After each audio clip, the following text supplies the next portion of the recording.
Yo, chat. Do we sound good? We sound good. Sounds good in my ears. Actually, no, hold up. Gotta make sure that's off. We might have an echo. Not anymore. Let's do this. Oh, I gotta get this on the screen.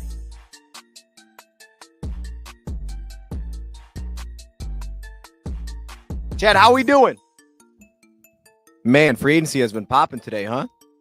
My goodness, it's been so active. So much going on. Free agency's going crazy.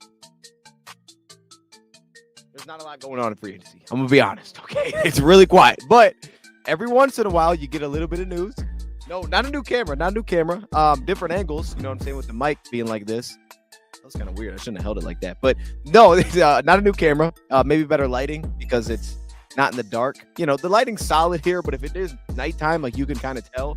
Plus, I'm always messing with my settings, which probably makes it good sometimes and horrible other times. You just don't know. If it's a good day, it looks good. You know, that's kind of where I'm at with it. But we actually have gotten some moves today, just not Lions related. We'll see if something happens while we're live here. We won't be live like incredibly long. Something goes down, that'll be pretty cool. You know, react to something live. I can't remember. Oh yeah. So I'm going to the Pistons game tonight. So I was like, we got to knock this thing out.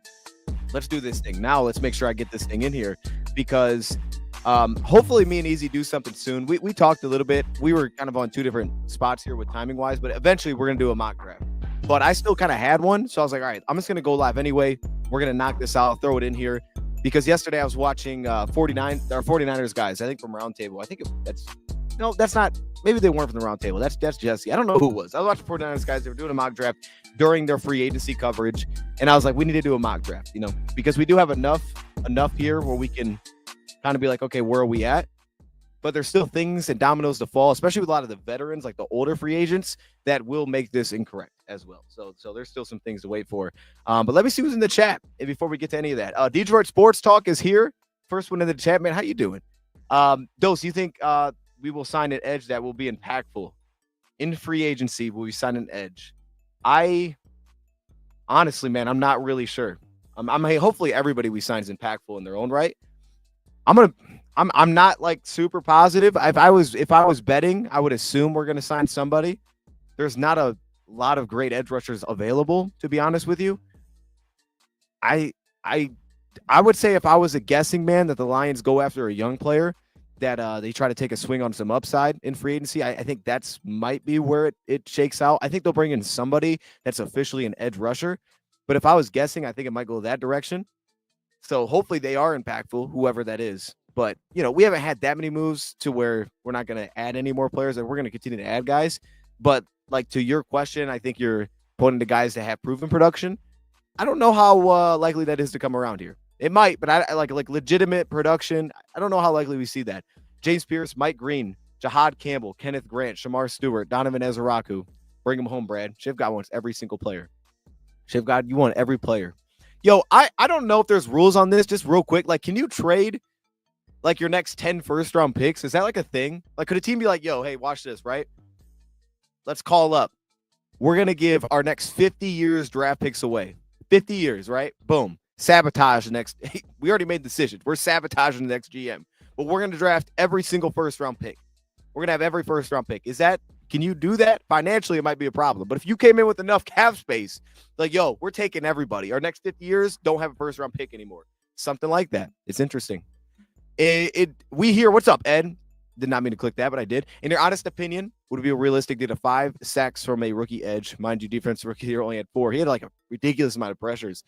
I got to believe there's also another rookie that probably had more than 5 last year, but I don't know because I know Dallas Turner didn't.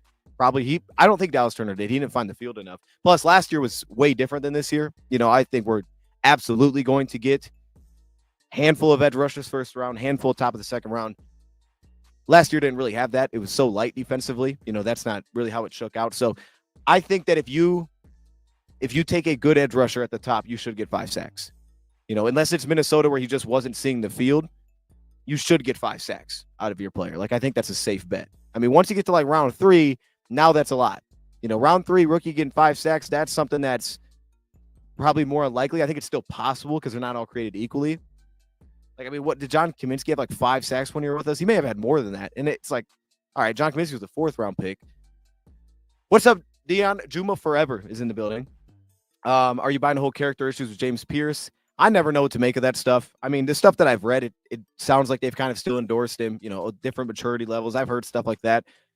I don't know what to ever make of it too much, to be honest, unless it's like obvious things. We're like, here's a video. This looks kind of rough. It's like, oh, yeah, that is a problem. I know what Jalen Carter, I just didn't look at it because I didn't know what to make of it. Like, I understood the situation. It was weird at his pro day. It was all weird, but he was an awesome player. So I was like, okay, I don't know what to make of this. I don't know what teams are going to make of this, but he's an amazing football player. He was still I think he's the best player in the draft for me that year. We ended up getting Gibbs and, was that Jack Campbell. So it worked out well, but I still loved him as a player. It's just that kind of stuff is always hard to answer from the outside. All right, so okay, let me roll down a little bit. I don't want to touch on every comment because we will be stuck here. You listening driving home? Am I listening? Oh, you're listening driving home? Okay, I appreciate you, Ryan. Thank you for tuning in.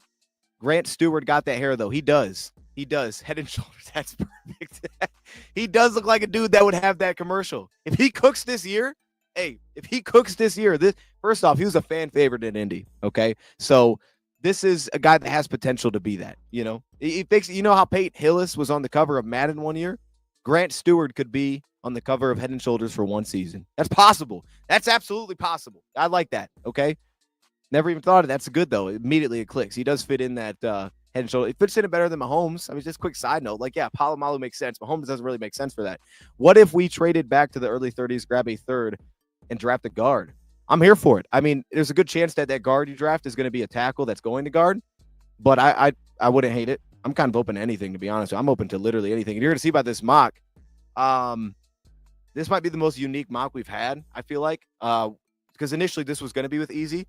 So I wasn't sure where he was going to go. He didn't know where I was going to go with it. So I just kind of approached it like, I'm just going to take players I like. We'll just see what this looks like, because I don't know. I did have in mind what we've done so far. And I think we filled out a lot of, our needs. Like, we're in a pretty good spot now. Obviously, guard is the one spot that kind of feels like, all right, we can still add that again. But, you got like depth things like, all right, can we add another receiver? I think that's going to happen at some point. I don't think we're not going to touch receiver. Tight end 3, like that might be a tough one to find in free agency. But I think the Lions they'll bring a body in. They'll bring somebody else in. So we'll have some little things we'll find other bodies. But for the most part, like a lot of the pressing needs, I feel like have been filled out. So I feel pretty good about where we're at right now heading into this. I think Brad is going to try to move back into the second. Oh man, I can't read. And then try to maneuver around the draft 3 or 4 top 100 players. Yeah, because right now we only have 2 picks, one right outside the top 100. It'll be tough because we have such a gap, to get back in there, that if you're not going to throw a future pick, it might be kind of difficult to get back in there unless you probably move out of the first. To be honest, it might be kind of tough. Now, their top 100 versus the actual top 100 is 2 different things. But like the top 100 picks, it'll be pretty tough to do that without moving out of the first round, I would think. You need a Grant Stewart jersey.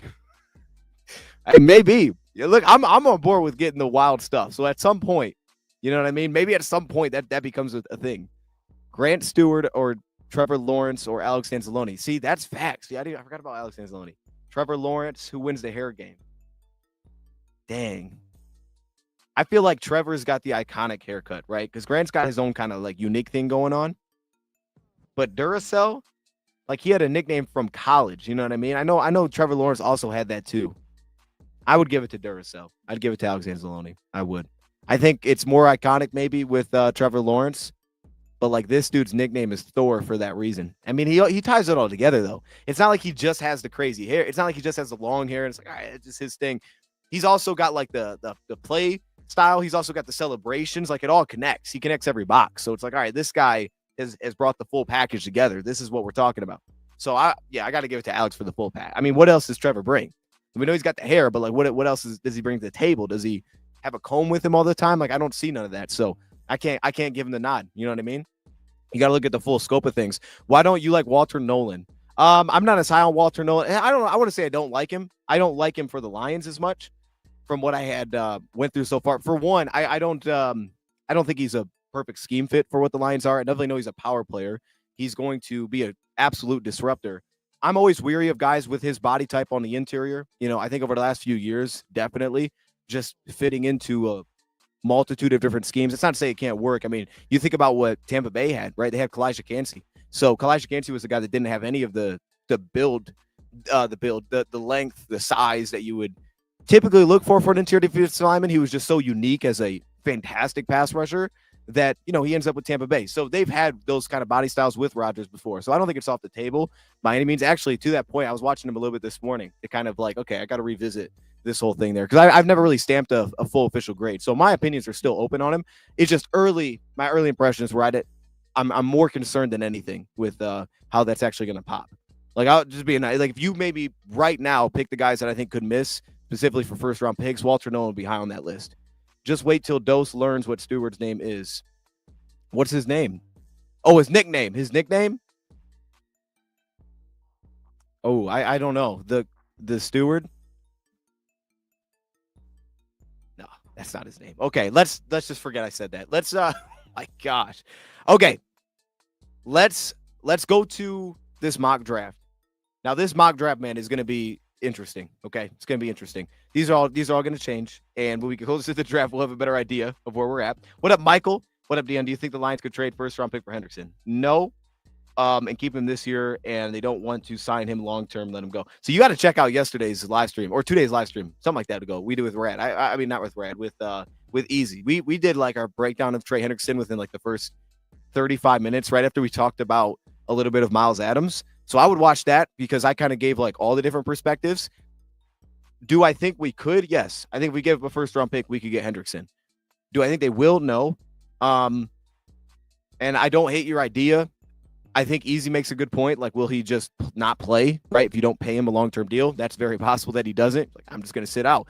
But on paper, like, yeah, you can make that make sense, right? You trade for him, you don't pay him, use him as a rental, grab a comp pick next year because you don't basically re-sign that player in free agency. And the way you can actually pull that off and make sure that's more likely to be the case is don't give up your first-round pick, give up mid-round picks, trade for him, don't sign him to an extension, let him walk, hope that he has a good season so you get that comp pick in return. Then the draft an edge rusher. That way next year you're not in a spot where it's like, well, free agency again, do we want to revisit this? Because you'd already have Hutch and you'd have that new guy stepping into that role. So you would very unlikely replace that on the books because you'd already have that guy through the draft. So I think that would be a way to make it make sense is to do something like that. Okay. With that, so I think it's possible. Like, there's definitely no doubt. Like, there's a way to make it make sense. I was trying to argue with Rad. I thought it made more sense than the whole Myles Garrett idea. He wasn't feeling that. What did I say? Rad again with Easy. I was trying to make that make sense to him. We'll see. Is Rad still alive? Rad is still alive. Rad, you know what? Rad grinds on NCAA 25. And me and Easy have talked in the background a little bit about, like, we haven't like done anything officially, like, we're putting something together for after the draft, like when, summer hits, putting something together so that we can kind of continue the party, you know what I mean? But do it within like a Madden league or something. So we've been throwing some ideas around, and I think Rad would be in. I'm not going to speak for him, but I think he'd be in if we did something like that. So that'd be pretty awesome. Okay, here we go. Let's get to this. This is going to be messy, but we're going to have fun with it. This is already created, by the way. We can do one live depending on how fast we get through this. And we use PFF. Y'all know I make trades, but actually this one is a lot more chill than usual. Like, usually I'm making trades, but there's pretty much a trade every draft pick. I didn't do that here. I just went with what PFF threw me, and I was like, all right, let's try to be really patient. That's the way I approach this. Calvin Banks. I had Banks as my number one tackle this year. I don't think Justin Simmons is far off, especially if a team's cool with his medicals, but I had him as my number one tackle. So, like, I've heard him, the ideas of him falling, and I get that. Stylistically, I could see it, but I think Calvin Banks he's got a pretty high floor. I think he can step in and be really good. So, yeah, he was my number one tackle. Okay, let me go to entire screen. Maybe this button. Yeah, that should work. So I'm going to do this like a photo. That way I'm not. All right, here we go. North Carolina basketball is toe trash. Okay. There are some crazy contracts flying around for these D-line free agent guys. There were, man, and now it's going to chill. You know what I mean? Now it's going to chill because can I hide this? Now it's going to chill because those guys are not really on the board anymore. They're kind of gone outside of, I don't even know. I don't think there is like a massive name that's left. That's why I'm so shocked we got Levi for what we did. It's crazy. I showed my dad some of your videos. He's hooked. He's like, this kid's a genius or something. Oh, snap. Shout out to your dad, Joe. I appreciate that. Please, all you people, keep this in this team. It makes wait. No, I'm not even part of the team. I can't imagine what it does to the players. Easy was on it, trying to tell you he was going and you were tripping. Oh, wait, are we talking about the I'm not sure what's going on there. Okay, let's go to it. Here we go.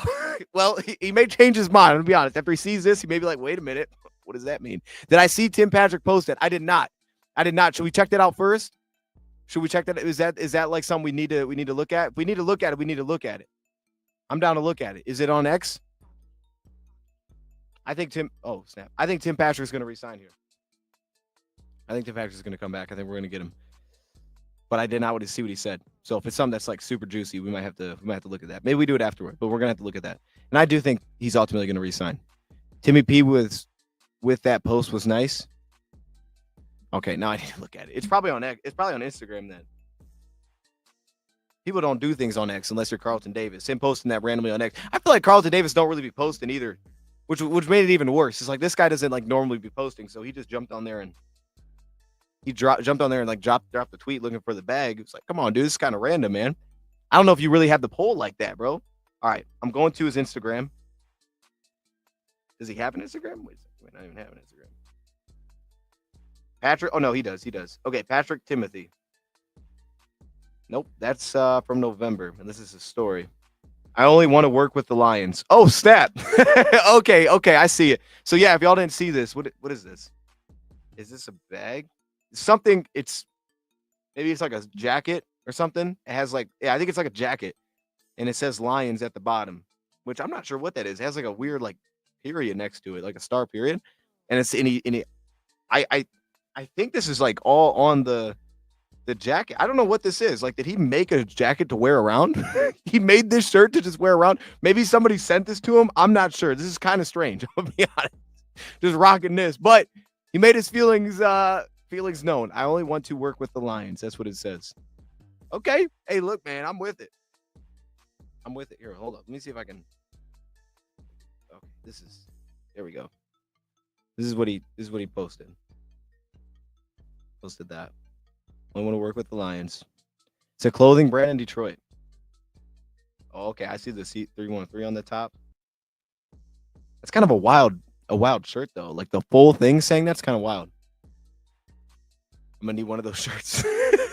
Okay. Engineered by Dre. That's wild, bro. Yeah, I gotta find a link to that. See what those are looking like. 32 people take over each team would. He's sick. All right, here we go. I feel like Laporta struggles with his high point catching. It's weird when we drafted Laporta before we drafted him. I wasn't as high on Laporta, man. I thought he was like the best tight end, like with the ball in his hands. But his hands were my concern. And then he got here and he's been pretty good. He'll have some drops, but he's pretty darn reliable. So they definitely connected there. And then I always see the clip come back up from the combine when they're doing their meetings. Like, you know, what would you rate your hands? You know what I mean? I think he says like a 9.5 out of 10 or something. He said something like that. Okay, here we go. Let's go to this mock. Following PFF, I don't touch the sliders. Okay, you guys, I'm basic with that. I just leave it like it is. And see how this one, I'm just, okay, let's just get to it. Let's just tear off the band. Here we go. I'm going to try not to spoil the full thing all at once. So bear with me. Oh, yeah. Here we go, baby. Hey, look, man, we're getting right to it. We're getting right to it. Okay. There's no more bouncing around with this one. Sign Dante Fowler to Detroit by tonight or tomorrow morning. Dante Fowler. All right, Luther Burden. Now, I want to make this clear, okay? You did what you Now, let me make this clear. Okay, see, Charles rocks with this. We're good. This was not like a force. Like this was not me. No, real. Hear me out, okay? Hear me out. I'm going to move myself. This was not like I came into this mock like, yo, let me get a receiver. We need a receiver bad. I know we haven't signed one. We see Timmy P's post. I think Timmy P's coming back. I just don't know why PFF let him fall to 28. I mean, I'm like, why is he on the board? So I'm going to be honest. This is what I did. He was on the board. He's top. He was like, they rank him like 15 or something. So I'm looking at it. I'm like, okay, something seems messed up here. Maybe the draft is jacked up. I didn't trade up. So I'm like, maybe it's messed up. Let me refresh the page. So I refreshed the PFF simulator. Bam, get back into it. Boom, moves down 28. He's sitting there. I'm like, I'm going to take him. I'm going to take him because realistically, right? We know the draft's unpredictable. If Luther Burden was sitting at 28, it'd be hard for me to not just take him. I would struggle to just be like, oh, let's just pass on him. Let's just pass on Luther Burden. Now, if I got like a ridiculous haul to bring him in, okay, cool. But otherwise, I'm just going to sit there and take him. Like, I don't have any problem with that. Now, it's not like he's obviously not like the Matthew Golden body type, but we did our wide receiver rankings. I think I ranked him at 3. I think I ranked him at 3 initially because I had Tet number 1. Take that back. I had him at 2. I think I had him at 2. I had him at 2. So I was huge on Luther Burden, like from first time seeing Luther Burden. And even since I've revisited him, I still think he's outstanding. The big thing for me that I think would translate to the Lions here well is he's tough as nails. Like, so he's so good after the catch. I felt like he looked like a running back. Like, remember when Malachi Corley came out and that was like his selling point? I'm not going to say he's that level, but he's a much better receiver. He's great with the ball in his hands, and he's super tough as a receiver. Like, he's super willing over the middle of the field. Like, I feel like he checks all of those kind of boxes from a toughness perspective, where you're not just getting like, oh, he's this flashy type of receiver. Like, no, he's got some of the juice, which is pretty special, but he also is tough as nails as a receiver as well. Like, he'll eat some hits as a pass catcher. He's going to be versatile. He's going to move around. I feel like some of the routes that he runs are kind of weak. Like, I think some of the times it looks like he's just kind of jogging through it, and I don't like that. Like, through some of their RPOs, it feels like the ball's not going his direction. Their offense would also get kind of stagnant unless it felt like there was a lot of creativity to force him the football. But overall, which led to some, I thought, inconsistent production. But overall, traits-wise, I think he's great. I think there's so many good things I like about his game. He's got a real smooth route running pace to him. He's super fluid. His footwork is great as a receiver as well. He's got different pass catching techniques, especially the underhand technique. And he's not the biggest receiver, but he's also so good with the ball in his hands. I wrote one of my initial notes was running back vision with patience to allow blockers to set up. He's dynamic stop and start. Like, I think I read someone compared him to Jerry Jeudy, and I remember Jerry Jeudy coming out how good he was after the catch, and I was like, okay, I can kind of see that with like the movement skills with the ball, but as a pass catcher, he's tough, man. So he brings a little bit of both. That's all this is for me. They shot to Brady Cook, man. Hey, we might draft Brady Cook, you know what I mean? He's good for me on college football, but if he's just going to sit there and he's going to be available, I'm just going to take him. Like, I'm not going to overthink this. We'll see how it all shakes out long-term there. This would definitely give – he's not Jameson Williams, but it would definitely give him flexibility when that time comes of like, all right, do we pay J-Mo? Well, we got Saint. Now we have Burden. What do we do with J-Mo? How fast does he come along? But in the meantime as well, that is a nasty 1, 2, 3. Well, really 4. I mean, the receiving core with running backs and tight ends would be incredible at that point. Like, on paper, that's incredible. St. Brown, Luther Burden. I love the run after catch for our Lions receivers because I think that's where they become so dynamic. But his ball skills, he can high point. You'll see back shoulder throws, even though he's not the biggest receiver. So you put him with Jameson Williams as well. Oh my gosh, with Sam Laporta, Gibbs, like, dude, you got a lot to deal with there. So Luther Burden, that's the pick at 28. And no, I didn't move up. So I didn't move up. I just chilled here. Is there what else did they put on here? I don't remember. Okay, they had him at 15, so they had him way up there. That's why that ended up happening. All right, let's keep it moving. And you guys know I try to draft different players because we've done a few mock drafts over here, mainly tied to our mock off season. So I try to keep it mixed up. You don't double team anybody now. I mean, there's nobody double team. That's it, right? It's that's a problem. And I can give him the ball, hand him the football, we'll run some jets. We'll get creative with how I get him the football too. We run a lot of wide receiver screens. There's just so much creativity I can kind of tap into here with Luther Burden, which would be awesome. Do you see some Diggs, like a little Stephon Diggs in his game? I'm going to be honest. I don't know if I would compare him to Diggs because I don't think I know Diggs well enough for that. Like, I only know Stephon Diggs really from his time in the NFL. Like, I don't know what he was like coming out of college. In the NFL, maybe some of the ball skills. Like, I could see some of the ball skills to it a little bit. I'm not mad at that. I know Diggs is like, he is tough to deal with. His cuts, I mean, he's tough to stick with. So I'm not mad at that either. Compare him to Golden Tate. I could see that. And I think he's got a lot more radius to his game than Golden Tate did. Like, Golden Tate was fantastic. He'd open up all three levels. But like catching radius, I think it's bigger here. So that's why we're going that route. Okay.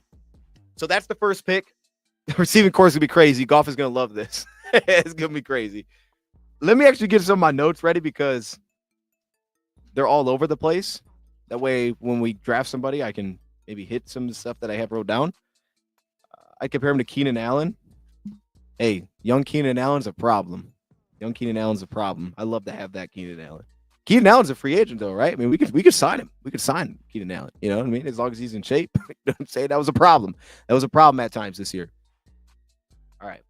Let's go. I know who my next pick is, so I wanted to grab my stuff here. Here we go. Let's go on to the next one. Right here. All right. Now, we actually did trade up for this next pick. Let me get the actual value here. So this is usually what I do. You guys have seen me do this. I like doing this in this year's draft. Usually I do it for defensive front play talent because I do feel like if you move up, you kind of can still stay in that range where it's really heavy and you can kind of make your pick of who you want to grab. If you sit back at the end of round 2, you risk losing a lot of those pieces. So I'm going to chill. I'm going to move up this time, but it's going to be different. It's going to be different. This is going to be a different draft pick than we usually see. So I'm going to go up to 53 from 60, so 7 spots. Using the trade value chart, I gave up 129. I also threw in 230. I didn't want to do that. I think they would have accepted it without, but just to make it closer on the number scales, like let me throw him another pick. And I'm not trying to give up future picks, so I thought this was the only way to kind of make it fair. So I gave him 230, 129, and I just moved up 7 spots just to make sure. Yeah, just to make sure that we get our guy here. Because like I said, I want to mix it up. And this is a guy, you know what's the thing? So this is what I always feel like I have to come back to this. And sometimes I don't, and it messes me up. The guys that have the first great impression and you kind of move off for whatever reason it is, and all these new names and all this stuff, you're looking at different guys and they kind of get thrown under the radar and you're like, I don't know if it makes sense. Then you move on. And you're like, wait, maybe I should go back to this. I loved watching this player. Like immediately I was like, this guy looks awesome. So I came back, and actually it was today. I came back and I watched him again and I was like, man, this guy. Like, I'm excited about what this guy could turn into. I think this could be long-term in the NFL. So that's what we're going for here. Carson Schwessinger. I don't know how to say his name. Schwessinger? I don't know how to say his name. Out of UCLA, linebacker. That's where we're going with pick number 53. Again, I don't think this is like a pressing need. I don't know how many are. I mean, if I would have went guard here, that would have made sense, right, for needs, I guess, sake. But this is something that is definitely going to help us out long term. I think he could play right next to Alex Anzalone, or not Alex Anzalone, right next to Jack Campbell long term. We look at the style of linebackers the Lions are bringing in. To me, Carson, immediately, the thing that's going to stand out is coverage. It's immediately going to stand out. I think he has some of the best play speed in this year's draft from a linebacker that I've went through. He's just such a smooth mover. His transitions are easy. There's not a lot of hitch when he's trying to work downhill, create depth. His ability in coverage, I think, is also very unique. Like, for example, I was watching a lot of different linebackers today, and there's certain guys that have like athletic traits, straight line. They're like, okay, this could work. Like I could see him chase flats, but he doesn't really stick well with routes as they start to get creative. Like Jeffrey Bassa, who I was watching today, and I'm like, I don't really see the route development feel here, right? He's losing a lot of connection to a receiver as soon as he has to transition. You watch Carson, that's not a problem, right? He overlaps coverage like really easily. He plays with just a good pace in coverage. You're going to see him close off routes over the seam, kind of what Jack would do, but he's just a better athlete at it. And then as a run defender, he's a handful because he has, I think, some of the most slipperiness you'll find from a linebacker downhill. He's definitely not built as like a Derek Barnes style. He's not rocked up like that. He looks a little bit more slender, but he handles it between the tackles so well because I think the effort he plays with. I would like to see more consistency in terms of the stack and shed. I think the stoutness as a whole due to some of the length and just kind of the body type that he brings is going to be a little bit limited. But the instincts for me, the play speed, the pass coverage, man, and zone is all going to translate. I think he's going to have some blitzing upside. Better than I think some linebackers that you would expect would be better in that category. And by the way, we just got some news. The Vikings trade Ed Ingram to the Houston Texans for a 6th-round pick next year. Not this year, next year. Just some quick news there. Ed Ingram's out of the building. Did they add a guard? No, I don't think they have a guard then, right? Because I think unless they signed him back, I think their other guard is in free agency. So they definitely need a guard, it looks like now. But Houston needs kind of a makeover on the O-line. I think they just let Green go. So that makes sense. If you watch Jaden Higgins, or Jay Higgins, not Jaden Higgins. I've watched a little bit of Jay Higgins, not a lot, right? Number 34, if I'm not mistaken. I watched a little bit of Jay Higgins. I haven't watched a ton of him. He doesn't feel like a day 2 pick by any means for me from what I had seen so far, but it's definitely a guy that like I'm a little bit weird because when I'm with linebacker, and I think especially when you do look at what we have at linebacker, if you're going to do it, I would like to take a guy that I think can kind of stand out amongst the group. That's not to say we don't have good players, but I want someone that's going to stand out. I want someone that's going to be able to play, run, and pass. And that long-term wise, I'm like, this is an awesome linebacker combination. I don't know that I get there with a guy like Jay Higgins. right? From what I had seen. So I don't know that there's a lot of guys. I don't know if I can get there with it. And I already like the linebackers that we have now. Barnes back, Belk Rodriguez is still here. They made some of the smaller moves as well. Like, I want someone that's really going to stand out and that has traits that feel like they could potentially be special. So I understand people like Jahad Campbell. I like him too. I wouldn't trade up to go get him, but I understand people like him. Jalen Walker, but that's for me more so as a blitzer. I think he's like Micah Parsons. He's not available anymore at 28. Like, they just don't let that be a thing. I wish it still was because I draft him every single time, but it's not a thing anymore, which is probably realistic that it's not a thing anymore. But yeah, man, Carson, first impression, loved it. Came back, loved it. Like, all right, I'm taking this guy. I'm a little bit in between on Barrett Carter from what I had went through so far. Obviously, in the box, there's going to be some issues. I don't like his angles when he's working the run. I feel like he gets himself kind of trapped a little bit. He has the easy skill set, though, for coverage. Like, he's an easy mover. He's got a lot of closing speed. But, like, for me, these two definitely a gap there. Jordan Burch. I'm a big Jordan Burch guy. Haven't seen a lot of the Boise State kid, though, to be honest with you. This could have been Chris Paul. It could have been Chris Paul. I went through a pretty good amount of Chris Paul today. I think Chris Paul, the idea of him being a line makes sense. He's seemingly pretty long. I don't know what his actual measurements are, but he feels like he plays pretty long. He's a really nice tackler between the box. I think he's one of those guys that plays a lot more fluid in coverage, but he's not that dynamic of an athlete. Recovery, athleticism doesn't stand out necessarily. I don't think he plays with a ton of bend, which gives him some problems, like when trying to split gaps or work as a blitzer. But he's tough, right? He finds a way to get on an edge of an offensive lineman. He can finish through contact. So I could see a player like that. I wouldn't take him in round 2, but not yet. But I could see a player like that, like as the draft kind of rolls along, that just tools wise, that he has the opportunity to potentially stand out because of the tools that he has. So that's the guy that I think could fall into that category. And I'm gonna be honest, DT fan man, at some point we're probably gonna take him. You know what I mean? At some point we're probably gonna take him. All right, I'm not sure where we're at, so let's keep this thing moving. I don't think there's a trade. I honestly don't even know who I took next, so bear with me. Vildor went to Tampa. I forgot about that. Vildor did leave this morning. That one hurt a little bit. I mean, I like Vildor. I'm not sure what his money was. Anybody know what his money is? I haven't seen anything on his money or what he got paid. My big thing with Vildor, the first thing they have in mind is obviously I like how he fits our team as a coverage piece. I thought his run defense was weird last year. Like, as a run defense, I thought it was messy last year. I can't get the Buffalo game out of my head where there was a couple times where I'm like, he doesn't look like he's even paying attention to the run game. I don't know what it was for whatever reason, but I was like, well, maybe he got paid more, or maybe there's just a better opportunity there to potentially start, because I know there's been rumblings about what's going to happen with their guy opposite of McCollum. Maybe he could step in for McCollum at some point, but what's the dude's name? I can't think of his name, but I don't know how much longer he's going to be there. So maybe there's a better path for him. Maybe there's a better path. 1.17 million. Wow. Okay. Yeah, I got to think that's opportunity then. Or maybe Lions just didn't want him back. I mean, I think, he's good at man for us last year. I don't know. He never really took the steps as his ball skills. So maybe Lions like, we're just kind of move off. It's time. But it was his run defense was so weird last year, because that's what you liked about him early. It was weird last year. Okay, my bad with the suspense. I don't know who I took here. So let's see. This was pick 53. This should be 101. Oh, no, I traded. Okay, so I traded again. Wait, okay. Now I know what I did. I traded back. So there was like 4 teams on the thing that wanted to move up. So I traded back. You can see I didn't get much. You know what I mean? You can see I moved back. I didn't get a lot in return, but I was comfy. I had a list of guys that I was kind of going after. Once I had these 2 players, like I got linebacker, I got my I got my receiver, right? So now at this point, like I usually come in with like a list of names. I'm like, I want to try to get this guy. That's why I can move in the draft. That's why I move so much, because I'll come in with names that I'm like, I want to go after him for this mock, and we'll just see how it all kind of shakes. And if the guy, like, there was a couple, I was like, I can't get him. I just don't have the picks to get him. I'm just going to have to let him go. But I did trade back here, moved back a couple spots, because there was like 3 or 4 guys that I was pretty comfy with just sticking and picking. So I was like, one of them, if not all of them, are going to fall if I just drop back 3 spots. So just give me something extra return. Give me flexibility back, because I already gave away one of my 7th round picks the first time. And there's a guy in the chat that might just love this draft pick. We'll see. At pick 104.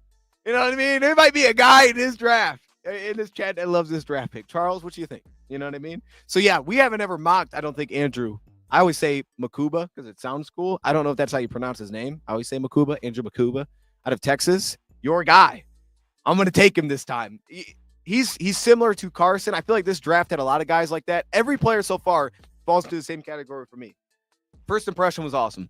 First impression of Carson, like this guy looks like he's going to take away the ball a lot in football in the NFL. First impression of Burden was like, oh, he's fantastic. So if he's going to fall, I'm not going to let that change my perception of him. And Andrew Makuba, kind of the same deal there. This guy's pretty talented. And actually, the thing about the whole safety room as a whole is I think the safety position is kind of strong this year. Like the more I kind of go through the safeties that are coming out this year, I'm a Kevin Winston guy. You guys know that. Like, I think this is a pretty good safety class. Andrew Makuba, I think, falls into that mix, at least in day 2, where we could get a solid amount of safeties going off the board in day 2. So I was looking for my notes here, but I don't think I have them handy. We'll find it. We'll find it by the time we get out of here. Would like to Chris Paul here as well. I take 2 linebackers. I can't take 2 linebackers. See, if I did that, now I'd be getting cooked if I did that. But we do need safety depth. Like, this is one that is absolutely a need. So we'll go that direction. How are we rushing the passer? Ed, I was anticipating that question, and let me answer. So first off, the free agency is still happening. I look at it like this. You can clearly see I wasn't trying to chase need, because let's be real. If I was like, let me make sure that the people see that I took edge, I kind of have to force myself to take one of these top 3 picks as an edge. I have to. But I didn't do it because I was trying not to do that. I do like what we have on the D-line. So we have a Lee McNeil long-term. Let's go through. We have a Lee McNeil long-term. He's next to DJ Reader for the season. Now we have our backup that I think could be long-term. I know it's a 1-year deal, but we have our backup nose tackle, Roy Lopez. So I feel good about that, which I wanted 2 coming in free to see the hit 2. They got the nose tackle position in a good spot. Defensive tackle, it's in a good spot. Aleem's long-term. He's going to be the starter. Like, that's not going to change. We're good there. We paid him $5 million a year. The backup now is Levi. Now, 1-year deal, so long-term questions, but we have our long-term piece. So Levi's the backup. So I feel good on the interior. On the outside, Aiden Hutchinson, of course, we're good there. Opposite of that, I think Marcus Davenport's the starter when healthy. We saw that last year. If he's healthy, I'm comfortable with that 4. I'm very comfortable with that 4 with Barnes as our Sam backer. The backups is where things get interesting because we can assume Davenport's probably going to miss some time. Hopefully not the entire season like he did last year, but we can assume, and Broderick Martin. I forgot Broderick Martin. And we can assume, and look, I said this on Bleacher Report, and I know they're going to think I'm crazy saying this. I still think that Roy Lopez and Broderick Martin are still on different paths. There is a potential that Broderick Martin can still be a long-term piece with the Lions as the starter, while Roy Lopez could also still be a long-term piece as the backup. Because physically, the traits, the upside plays at their best on the field, as specifically as a run defender, Broderick Martin I could take on 30 snaps a game. Like, he still has that quality to his game. It was just inconsistent. We saw him last year. When you put Chris Smith, you had consistency. You just had a much lower ceiling. And I think with Roy Lopez, he brings a higher ceiling than Chris Smith. But I think especially as a run defender, like, there's things that DJ Reader is going to give you more upside of just because of his talent that he does bring and that he does possess, right? Roy Lopez, he's a 6th-round pick. Broderick Martin, of course, end of a 3rd round. So I still think there's a path for Broderick Martin to have a future of, like, oh, in a perfect world, he could become the starter nose tackle. But that also still allows the door to be open for Roy Lopez to stick around long-term. And those guys will just be rotational pieces alongside each other. So I'm glad you brought up Broderick because I forgot about Broderick Martin. But that leads me to the edge rusher spot. And with Josh Pascal, I'm comfortable that the ceiling isn't super high as a pass rusher. I didn't think it was coming out of the draft. I think he's a better interior rusher than he is an edge rusher. But I like Davenport as a starter. If he's healthy, I'm good with what we have. It's just depth. So at that point, to me, it's depth. Free agency, we'll see if they hit it. I think they will go a young option. And we'll see. This draft isn't over yet either. All right, stay tuned. You know, if I was Brad Holmes, I'd be like, hey, still another day. There's still a day 3. All right, look, hey, draft isn't finished. Okay, the draft don't end after pick 104. All right, well, actually, this is day 3. There's still today. I forgot this is actually picked.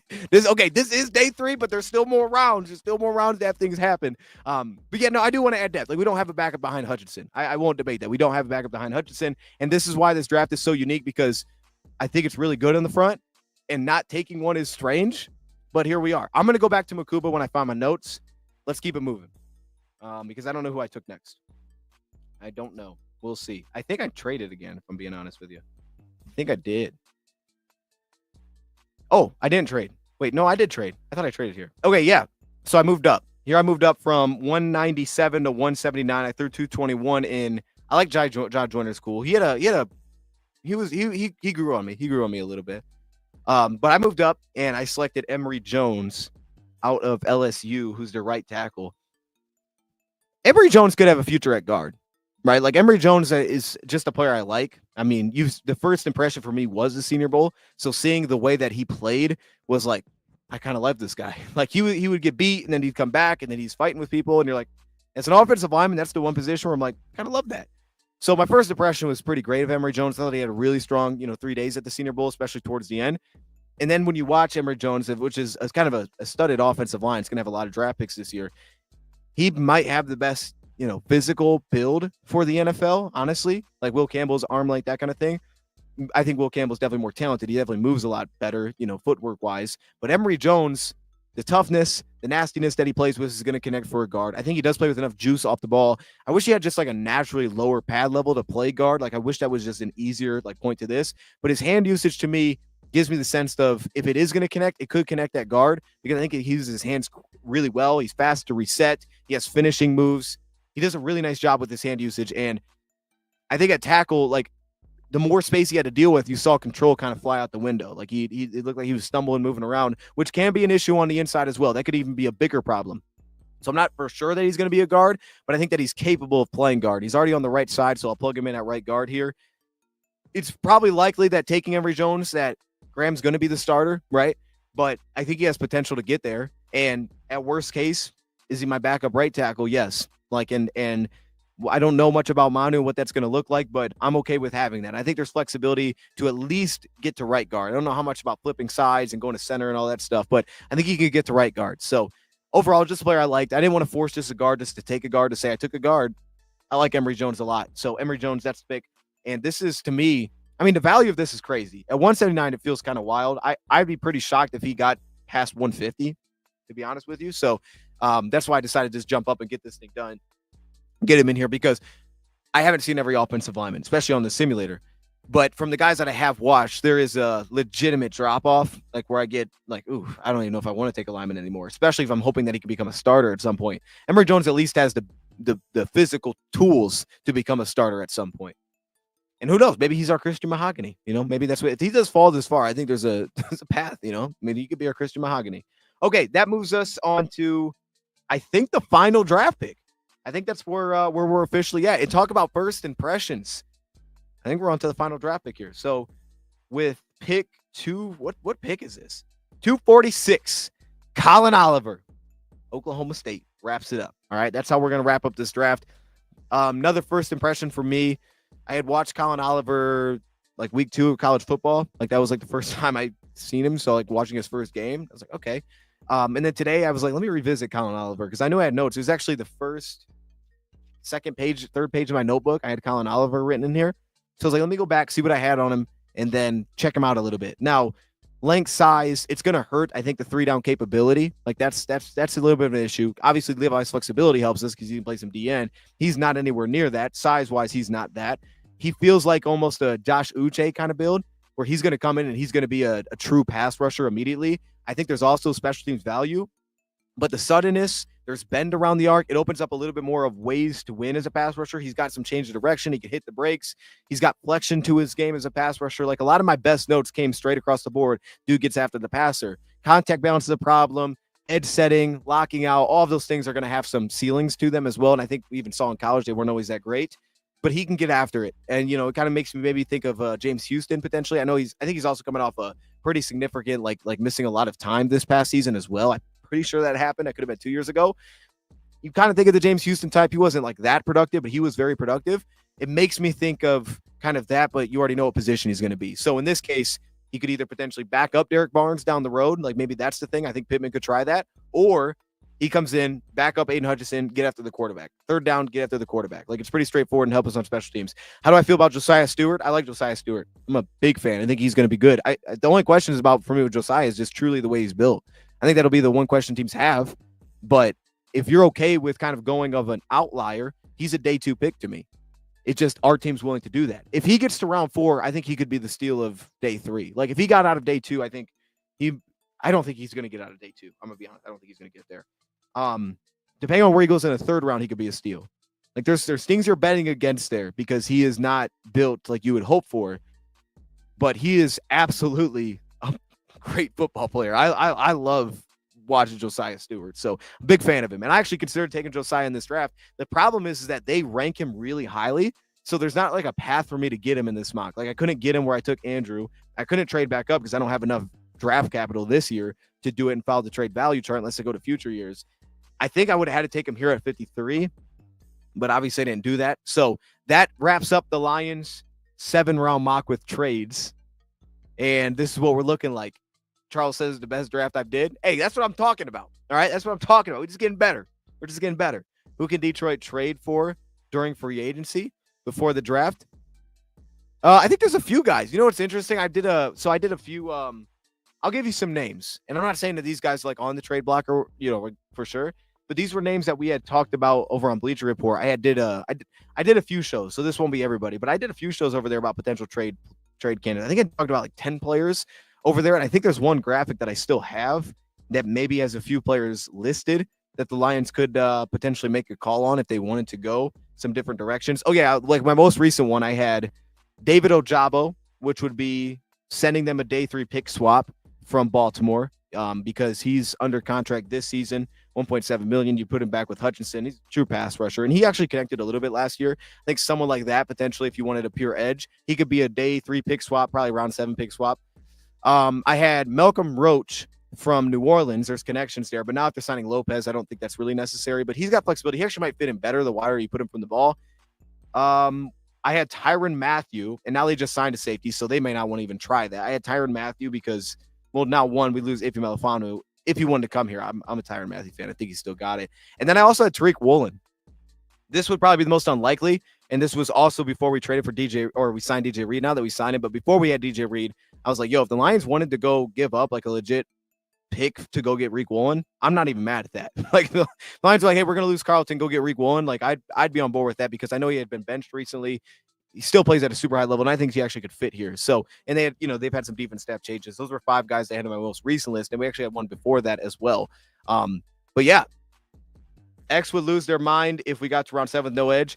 Hey man, that's life. But you know what's great about this? You know what's great about this, man, is I can make a new mock draft. You know what I mean? No, I mean, in reality, like, there's no pressure when we do this, right? We're just drafting names. But I think the fun, and I thought about this today, the fun with the mock should be this, and at least for me, like, I have to remind myself of this. The fun of the mock isn't drafting a position. That's not fun. It's not fun, right? Like, if I'm like, all right, let's do a mock draft, guys, and I'm just drafting a position over and over because I'm like, well, I think we need this. What are we doing? Like, why are we even doing a mock draft? Like, everybody's going to have the same thing. We're just drafting positions, right? So the fun is the players. Ultimately, the draft is about players. It's not about the position. It's never about it's about the players. So when you start to see like, oh, hey, 246 can't be productive. It's like, gotcha, right? Like, it's almost like and I do this too. I look at it and you're like, this guy has to be great. First round pick, starting level. Maybe not a starter. It's like, okay, I got you. Not going to connect, like that kind of thing. But it's like, that's not realistic. You know what I mean? You put the players to it. So watch Colin Oliver and tell me what you think. Watch Colin Oliver. You tell me you think he can't get after the quarterback. And if you think that, that's fair. Like, we can go that route. But if I show you Colin Oliver, I can show you, I'm like, this dude can get after the quarterback. And then it's like, we forget where the spot is. It's about the player, as Ryan said, right? So, like, I hear that. It is what it is, man. You know what I mean? It is what it is. And there's not to say there's not a neat aspect to it, but I think the numbers is what throws it off. Like, if you didn't, I would say this. I would bet this. I've watched Riley Mills. I like Riley Mills, and we could talk about him.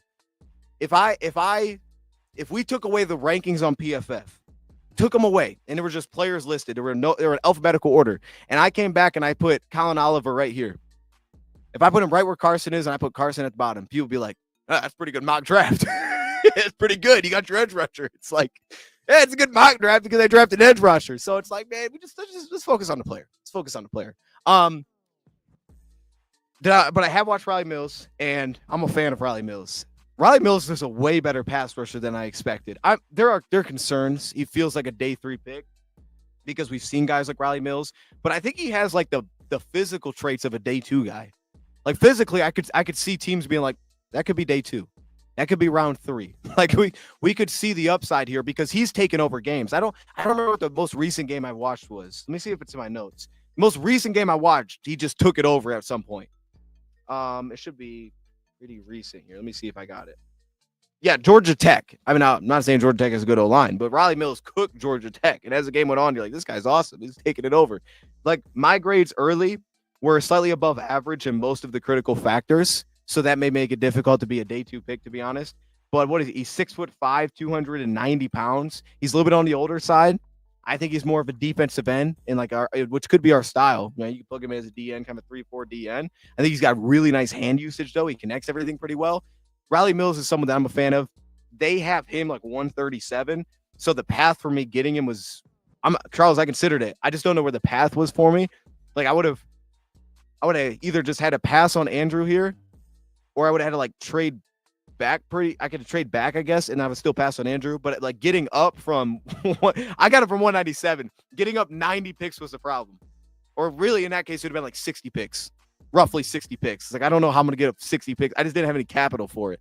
I would have had to make like I would have had to move out from Burden, which is possible. I would have had to drop out of there so that I could have did that. Can you do another mock draft right now with our input each pick? With your input, like what y'all are saying? Let's see. It's about 4:00. You could do a quick one. Just redshirt him year one. I'm not mad at it. Like I'm a fan. If he's gonna go day 3, I'm not mad at doing that. It would be really nice to have like an extra round 4 pick. Like if we had if we could grab like a round 4 pick somewhere just to make that a thing, it'd be fantastic. Have you considered doing some mock draft where you use future draft? I haven't actually considered that, and I should. I haven't done it yet, but I'm sure we'll get one that has that. I think if I was going to do that, I'd move up into round 1 likely. Maybe round 2, but it'd probably be an early trade up. But specifically, I think round 1, if I was going to do it, like maybe I'd do something like that just to kind of tag with something else. That way I could really jump up, maybe get a top pass rusher that I love or something like that. Like, especially now, like Donovan Ezeraku, I took in my last mock off season. They now have him ranked 16. Like, so realistically, doing a 28 to 16 is a lot. It would be super hard for me to do that with what we have. Like, without going into future picks, I don't know how I would get up to 16. If the Lions signed Von Miller, they don't necessarily need an edge. Is Von going back? I had heard Von was going to try to go back. I don't know if that's going to happen or not. Filling the guard and edge spots with vets. Now, I'm with that. I think there's also the chance, though, that they feel pretty good about what they have with their starting O-line. I think that we're going to get a line signing, but I don't know that it will be a vet. I think there's a chance they feel pretty good about what they have on the O-line. I think there's a real chance. Edge rusher, again, like I'm definitely cool with that. And really, to this point, I'm open for anybody if the Lions want to throw something somewhere. Just to kind of, and I think it would also help with mock drafts because people would be more chill, I think, on when we need it. But yeah, I'm cool with like any kind of idea for edge rusher. If they want to throw some money somewhere, I mean, there's not really a big name to kind of get locked into multiple years that's even available anymore. If Von Miller was cheap enough, and look, we have cap space from what I understand still, I'd do it. Zedarius comes back on a restructure deal. This is what I would do over Von. If he wanted to come back, I would re-sign him over Von Miller because Von Miller's been going like this. I think Zedarius is still showing he's got it. I would re-sign Zedarius and just put him right behind Hutchinson. I mean, like, to me, that would just make it really easy. I don't know, Lions want to bring him back. I know there's like, I'm not gonna say like character issues. Like, there's not character issues, but like, from what I know, he's a pretty unique guy. So I don't know that he jives with everybody like that well. And I talk about the run defensive thing, but like even with that, if you're like, all right, he's just a pass rusher. If you could re-sign him for $7 million for a year, it's like, all right, that's worth it. Like, I'm cool with that. Just bring in the pass rusher. So I'm with you there. Like, if that's still a possibility, I don't think it's gonna happen now, but if it was, I would do it. I like Glasgow. I like Glasgow too. And I don't like last year wasn't great. I think some of it's understandable because he's never been a great pass protector. So I think, that's understood. Like, he's not going to be a great pass protector. And I would like to upgrade that as well because he'll have some games against great interior defense line where he just gets kind of cooked. But I think they could have a better thought than I think what most fans do about it, to be honest with you. But I like Sheriff too. I think Sheriff as a veteran is probably the best guard to go after. From what I've seen of him, I think Sheriff is the best guard. Better than Zeitler?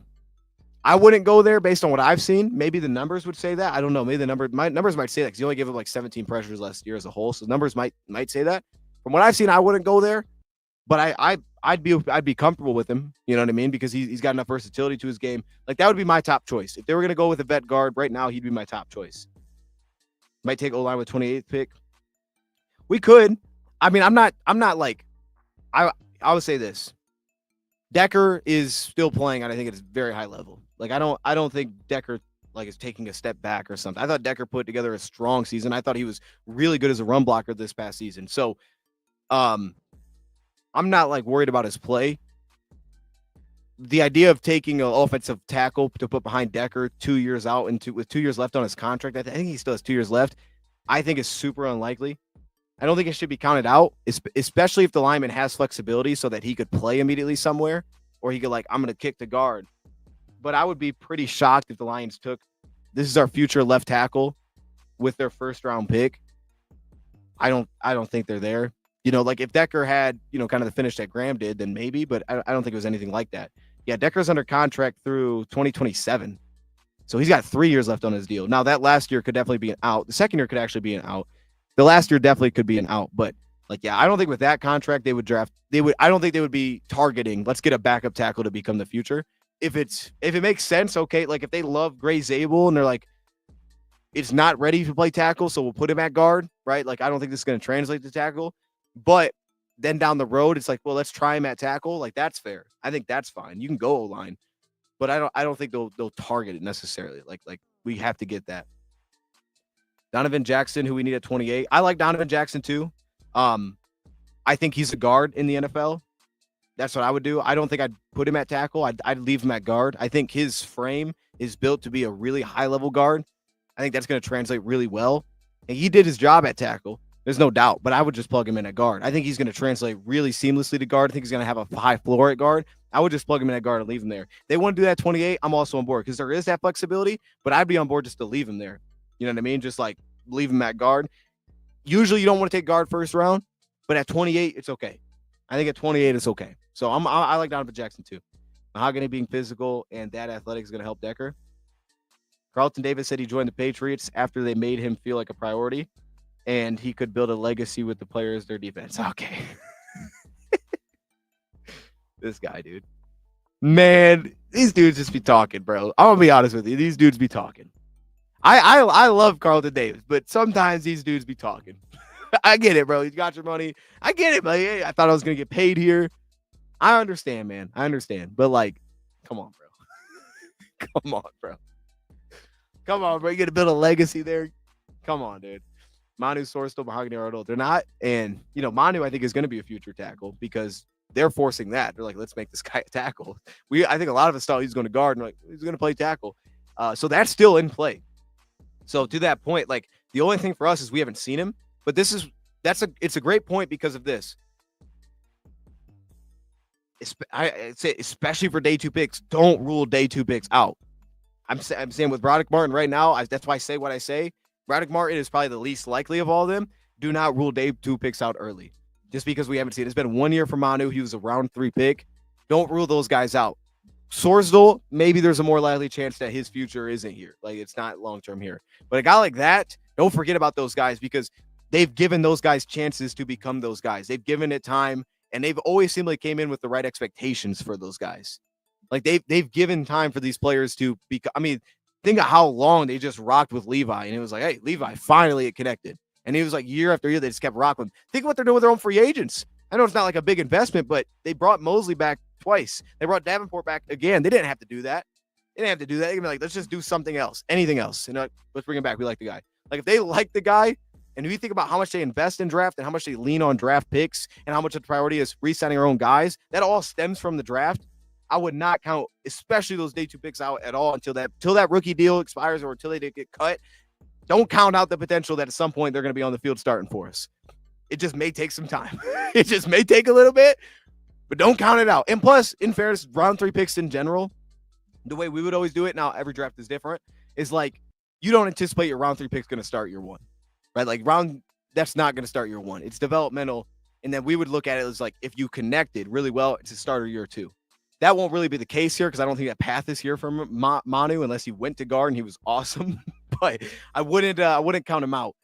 Reed's already better than Davis. Dude rarely gets hurt. That's the big thing, right? The health is everything there. You can do all the wait, I can't read. Sorsdal is okay as a backup depth. I'm hoping he continues to take that step because he was in a weird path too, right? It was like we're gonna make him guard from tackle, and then it was like this is kind of messy. And then like let's move him to right tackle again. It's like, all right, we're getting back to the foundation.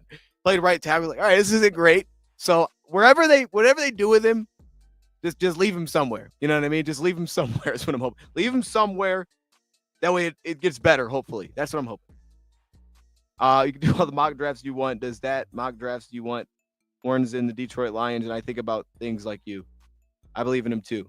There you go. I don't think I've understood that perfectly, but I see you. If Terrion gets better year 2, it's gonna be scary. I heard what did I hear today? I heard one of the mainstream things, and they were like, Terrion wasn't even good year 1 because they had to pick him late. I'm waiting for Terrion to cook next year. I'm waiting for Terrion to cook. I'm telling you, bro, I'm all in. Terrion's gonna cook. He's gonna be fantastic eventually. That one is gonna take time, but he already showed so much growth, and I'm still high on what Rakestraw can be. Like cornerback for this, like I really didn't see a need at all. Like depth, yes. But like cornerback looks pretty good. Maybe I could have took a slot corner. That's what I could have done. I'm just a free agency talk real quick here. I'm still open to signing a slot corner in free agency. I'm not saying we got to do it, but if the Lions wanted to do it, I'm still on board because there's guys out there. Where is Mike Hilton's still available, who we talked about. Like if Mike Hilton, if the Lions were like, we're gonna bring him in for a year, dude, I'm on board, bro. I'm on board. A lot of the older players are still chilling. You know what I mean? Kendall Fuller's still chilling. We don't need that, but like Mike Hilton specifically because he can play slot. But a lot of the older players. I mean, think about these top guys available. Like you look at some of the names here. A lot of the older receivers, of course, the quarterbacks. Mike Hilton, Kendall Fuller, Asante is still available. I don't think we'll do that. Calais Campbell, Brandon Sheriff, Justin Simmons, Juan Thornhill. Oh, Juan Thornhill still available? Okay, hey, hold up. We can get some of these. Julian Black. There's a lot of safeties that's still available, by the way. Like we can still absolutely connect on a safety because there's so many out there. Most of these guys are vets, though. I mean, this entire list is mostly vets. I thought about Cleveland Farrell. I just didn't love his film from this past year, but I thought about it because he's got the build. I don't think they'll do it, though. Maybe before they brought in Davenport, there's a possibility. I don't think they'll do it. Brandon Graham. Oh, yeah, Brandon Graham. Didn't Charles Menahue sign? I don't think he's still available. I see the name. I don't think he's still available. Thornhill's visiting San Fran. There's another guy visiting. What was it? Kyle Juszczyk is visiting somewhere today, too. I think I saw that. There's like spurts of free agency. Y'all notice that, man? It'll be like quiet, and then all of a sudden, like 3 dudes will sign, and then it's just quiet again. It's weird. It's so weird. It's so weird, bro. All right. With that, Charles is still available. Oh, okay. We signed a linebacker named Grant Stewart. We did. Videos up yesterday. Hey, I think he might be playing fullback. I really do. Like, unless there was like some put out, like he's not doing that. Because sometimes that happens. I'm like, oh, okay, I didn't know this. I think he might be our fullback. Like, I really do think the Lions might be playing him at some fullback. What if Will Johnson falls in the draft? And they can play him both ways. What if Will Johnson falls in the draft? If he falls in the draft, just depends on how far, man. If he falls far enough, we can do it. I don't know that he's the ideal fit again for the Lions, but dude, he is, I think, so smart as a corner. Like his instincts as a corner are what shine, bro. He's gonna take the football away. If he falls at 28, I'm taking him. He's like, yeah. If he falls all the way, he's my draft pick. Yeah. If he's sitting there, Will Johnson's gonna be a Lion. That's what's gonna happen. When I said Jahdae Barron better, I have what is it? Travis Hunter, of course, 1, and then I have Will Johnson 2. $56 million in cap, no signings today, but we still have the draft. Yeah, man, I think these are gonna really stretch out. I think these are really gonna stretch out, bro. These signings, man. Too many of these older players, bro. They're gonna chill. They're gonna stretch out so far with these moves. But it's cool. We'll get some news that gets scattered across. Sure, that's how it's gonna continue to go. If Will Johnson falls, we snag him, then Arnold won't be anybody's sophomore year. That's true, too. We'll rotate them. We'll do like those teams do with their guards. We'll just play both of them. We'll put Terrion in the slot. That's what we'll do. We'll put Terran at safety. I don't know. He'll do something. He'll play linebacker or something. I don't know. JJ Pagui. I was watching him a little bit with it. He didn't really connect for me, man. I hear what you're saying though. Build wise, I hear what you're saying. Do I have notes on him? Let's see if I had anything on him.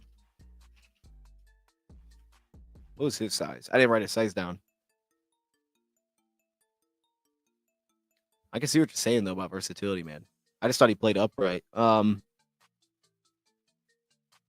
teams were a problem. He wasn't super agile. His timing off the ball wasn't great. But man, you know what? I can see where you're coming from because I thought the body type too. Like he could probably play like a 3 if you wanted him to. Like he could probably play that role. He definitely could play fullback. Didn't he play that in high school? I think he played that in high school or something. I heard that. Dude, there you go. Then you got your fullback. He is well built. Heavy in the lower body. He's sturdy at the point of attack. Strong through contact. Like power is definitely something that's there. Lions like those guys. They like powerful dudes. Maybe. You know what I mean? When I say I didn't connect it, it's all relative. Like, what are we talking in the draft? If it's round 7, like, yeah, take him. You know what I mean?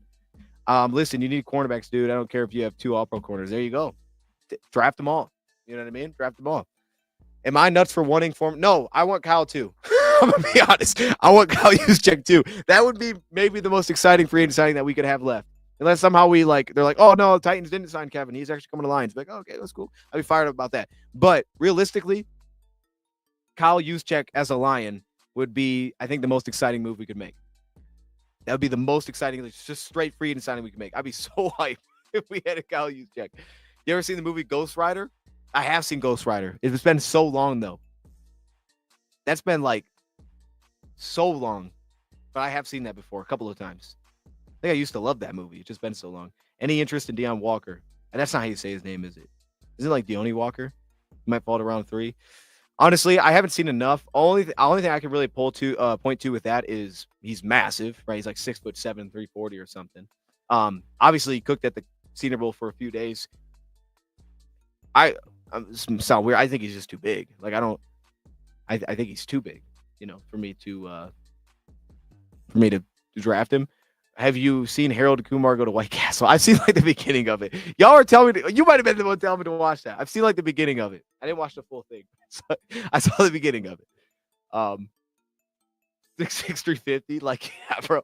I think he's too big, dog. I ain't even gonna lie, man. Like, it'll work for someone. I just feel like he's too big for the Lions, man. That's it. That's my take. He's too big. That's my take. That's my breakdown. Big dude, too big. We met with Walker at his pro day. Probably asked him like, "Yo, can you drop a little weight?" No, I'll play it. We didn't ask him that. Could be an edge where height is less of an issue? Could he be an edge? He would be like the biggest edge of all time. I mean, it wasn't height. Like, I just think he's too big, like for movement skills, like range. Like, I don't think he's like too tall. Like, I'm okay with tall guy. I mean, Martin's tall. It could be issues. Like it. Like, you can be tall, I don't know. I don't think I'd put him at edge. But honestly, again, I haven't watched enough of him. You know what I mean? So I want to be perfectly fair to the guy. I haven't seen enough of him. I've only had very little experience watching Walker. Have you seen Apocalypse Now? Suggested it before. I may have. I feel like that's some movie that my dad would have put on and that I may have seen just through it, but I don't think I've ever like clicked in. It was like, let me watch Apocalypse Now. What is that movie about? What is it about? If you say, I apologize. I definitely know that someone used to suggest that before. I've seen that in the chat. I like Derek Carmen. Eagles 6'6", 360. And Jordan Davis, I think, has been a miss in the NFL, unfortunately. I like Derek Carmen more. I like Derek Carmen a lot. I wonder about his projection, though. I actually could see Derek Carmen falling a little bit, but I think he's also capable of being a top 15 pick. Like, I like Derek Carmen a lot. You got to get to the right system there. The biggest problem for the Lions, I don't think he plays explosive enough. I don't think he plays explosive enough as a pass rusher, but I love like his long arm move. I love the way that he like position himself to actually create walk back. That dude is super balanced. He plays so wide. He moves down the line of scrimmage well. I like Derek Carmen a lot, and he's actually now falling to us. So I mean, if you told me we took Carmen, I'd be pretty excited. He's flexible too, man. You can kind of put him in a lot of different spots there. I just don't know what his best spot would be, right? Especially with how the Lions play stylistically, that'd be the problem. It's like, what is his best spot? Is it nose tackle? He could have some trouble there getting moved sideways. I didn't always think he played the lowest either with his like pads, but it's like, is he best as a 3? Is he best where Lean plays? Maybe, but does he bring enough explosiveness? Thoughts on Jahad Campbell? I got a full video on Jahad Campbell, Nolan. I'll just check that out. And we're gonna have more videos coming. Free agency starting to die down. We'll have more of those coming. Isn't Davenport being your starting edge kind of irresponsible? Well, he's our starter if healthy, but the backup, well, we have Pascal too. So we do have another guy. I don't know. Like I think on paper it's actually a pretty good rotation. Like if you told me like if he was Saints Marcus Davenport and you have Pascal, be like, that's pretty good rotation, right? That's like I'd be pretty happy with that. But Jamar Stewart has a perfect RAS score. He's a freaky athlete. He just doesn't control much of it right now. And you see it when he taps into what he's capable of. He looks insane. But we also have a breakdown of him. Siobhan Revel at safety. That I could see. Didn't you bring that up last time? Especially after watching Revel more, I could see that.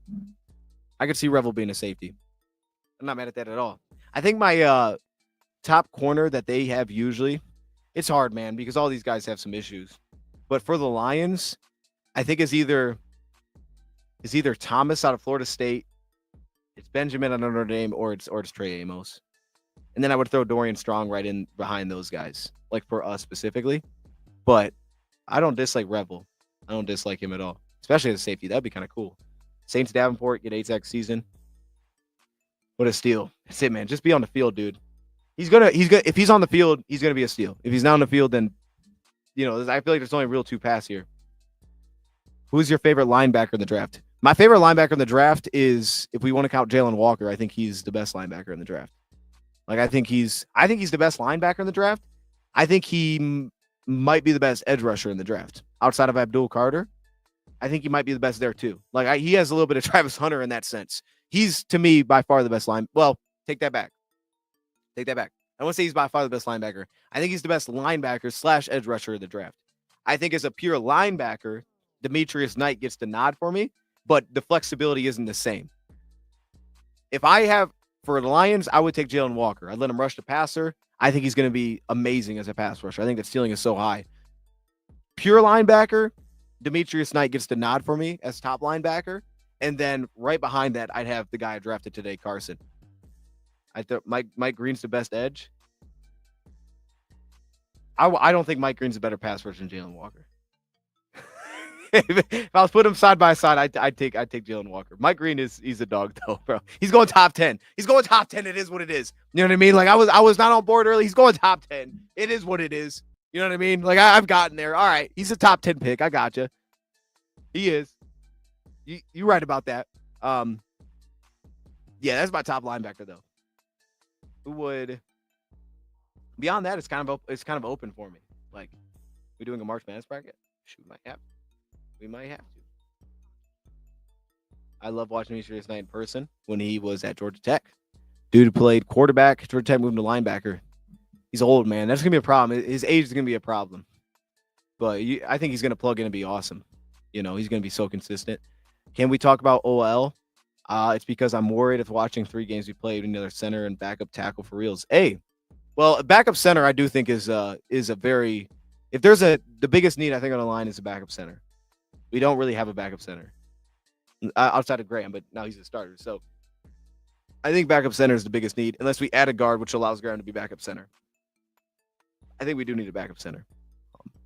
So I think that is the biggest need, and we'll definitely get to that. Who's better, Mike Green, the edge, or Mike Green on ESPN? Mike Green's pretty good. I like Mike Green better. No matter on.